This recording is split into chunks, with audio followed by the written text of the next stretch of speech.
how to delete a list in Google Tasks. In this video, I'll show you how to delete a list in Google Tasks. So to get started, go ahead and open google.com into your Google Chrome browser.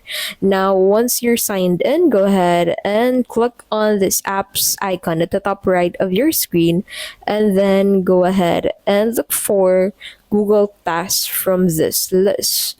So go ahead and click on that once you find that, and then that will take you here. So to be able to delete a list from here, make sure that that list is not the default list. So you need to click on these three dots at the top right of that list, and then you'll be able to find a delete list option once you have done this on a sub list or not the default list, since as you can see, the my task section is actually the default list. So it can't be deleted, but this work list can be deleted since this is just a duplicate or a new list on my Google Tasks. So that is how you can basically delete list on Google Tasks.